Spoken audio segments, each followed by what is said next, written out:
السلام عليكم ورحمة الله الإخوان، نهاركم مبروك.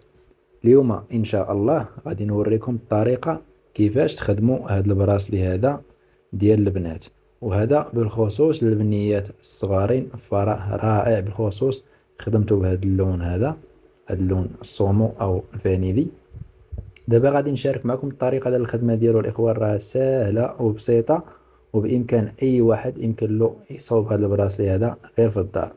واخا حتى ما تكونش عنده السيبورة، غير يشد هاد القيطانات هادو اللي كاينين لاصقين في السيبورة، راهم جوج، يشدهم ويثبتهم على شي حاجة بهذا الشكل، يعني يتربطوا من هنا ويتربطوا من هنا صافي. ويجيب قيطان آخر تكون فيه واحد 1 متر و20 ويتنيه من الوسط يعني على جوج، ويدير ديك العقدة صافي، ويبدا خدام في هاد السلسلة بهاد الطريقة هادي حتى يخدم واحد 7 ديال السنتيم أو 6 ديال السنتيم على حساب العبار ديال الإيد صافي. وغيبدا خدام دابا كل قيطان غادي يركب فيه عقيقة بهذا الشكل هذا. غادي نجيبو دابا القيطان الآخر حتى هو ونركبو فيه عقيقة. فراه ساهل هاد البراس ديال الإخوان وكيجي زوين، غير شوية ديال التركيز. غادي نديرو هنايا واحد جوج ديال العقدات يعني بطريقة بسيطة، وغادي نجيبو القيطان دابا وغادي نديرو كل قيطان فيه عقيقة بهذه الطريقة. غير هو ركزوا يعني يكون هذا العقيق هذا يعني يكون نفس اللون، يعني نحاولوا نروموا اللوينات يكونوا زوينين. انا راه خديت هذا العقيق هذا يعني غادي ديكرادي مع هذا القيطان واحد شويه فونسي، يعني طالع واحد شويه في اللون، والعقيق بحال ماشي واحد شويه البيضاء.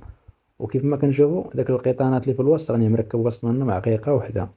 هنا غادي نوصلوا للمرحله ديالها وغادي نشوفوا الدور ديالها اشنو. هنايا غادي نركبوا يعني 3 ديال العقيقات في كل جهة بهذه الطريقة هذه.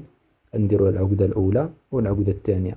الطريقة ديال هذه العقدة هذه كما كنشوفوا راه شاركتها معكم من قبل، يعني دائما القطار اللي من الفوق هو اللي غادي نسبقو من التحت.